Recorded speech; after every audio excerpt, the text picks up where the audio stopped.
The Galactic Council had sent Alara Wynn to the furthest edge of known space with one simple mission: teach the Kavrathi cubs how to read. Simple, they said. Straightforward, they promised. After all, humanity had been integrating species into the universal education system for 3 decades now without incident. Alara should have known better the moment she met Pavri. The Kavrathi were a species of furred, six-limbed beings who resembled oversized otters with crystalline eyes and an unfortunate tendency toward absolute certainty about everything. Their cubs, still in their formative cycle, possessed all the stubbornness of their elders compressed into bodies barely a meter tall. Pavri, the smallest and loudest of the group, had taken one look at Alara's carefully curated collection of children's books and declared them factually suspicious.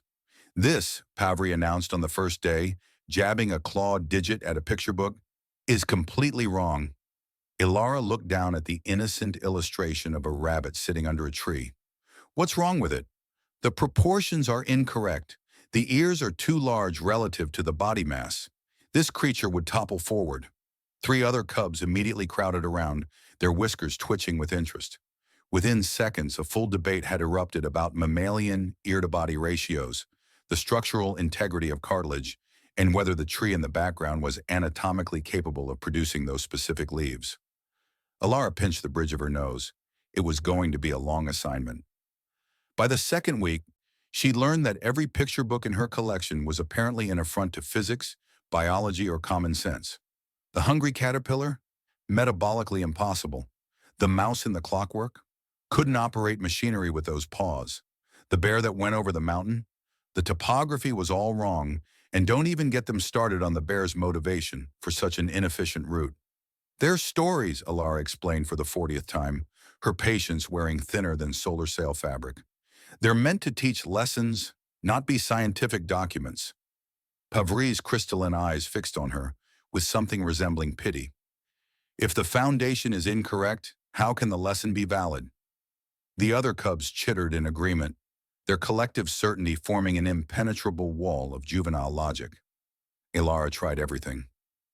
She brought picture books from a dozen different species, each one meticulously fact-checked. The cubs found flaws in all of them.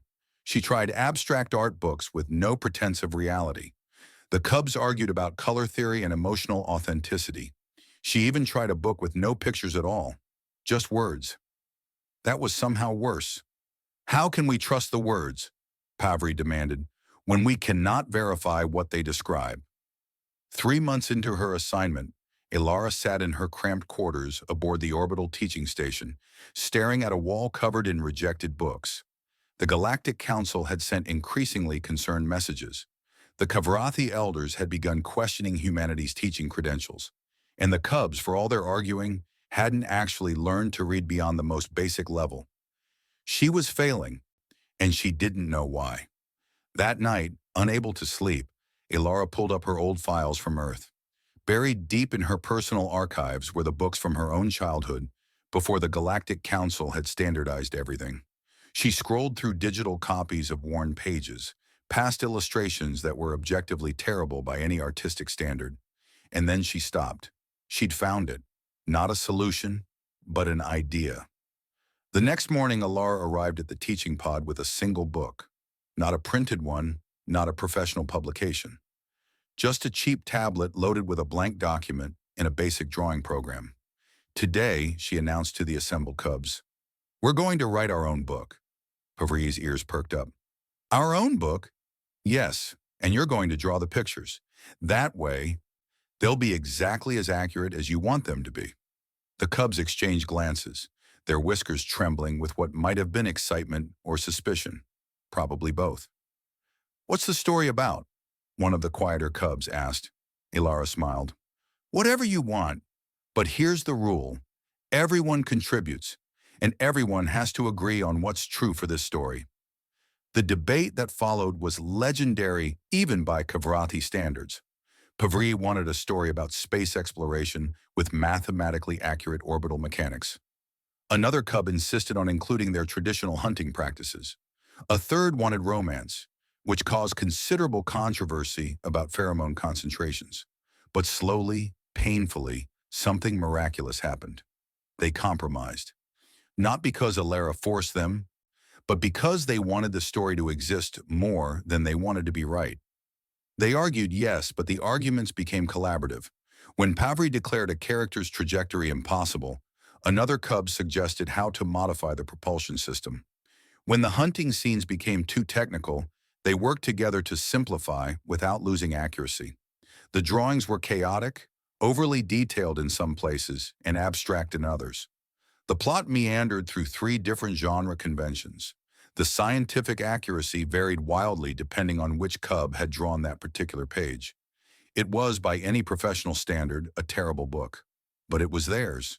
And more importantly, they had to read it to write it. They had to understand words to argue about whether those words captured what their pictures showed. They debated spelling, grammar, and sentence structure with the same passion they'd once reserved for critiquing ear proportions. 6 months after Alara arrived, the Kavarathi cubs presented their book to their elders in a formal ceremony. Pavri, standing at the front of the group, read the opening lines in a clear, confident voice. The elders were baffled by the content. The Galactic Council was confused by the methodology. But nobody could argue with the results. The cubs could read, write, and think critically about narrative construction. As Alara prepared to leave, Pavri approached her with something that might have been a smile on a Kavrathi face. "I still think your rabbit picture had incorrect proportions," the cub said. Alara laughed. "I know. But," Pavri continued, clutching their collaborative book, "I understand now that sometimes the story matters more than the specifications." "Sometimes," Alara agreed. "Not always, but sometimes." As her shuttle lifted off, Alara looked down at the teaching station, where a group of cubs were already arguing about their second book. She smiled. Humanity's gift to the galaxy wasn't just knowledge or technology. It was the understanding that sometimes you had to let people be wrong in exactly the right way, even if they quarreled with every single picture along the way.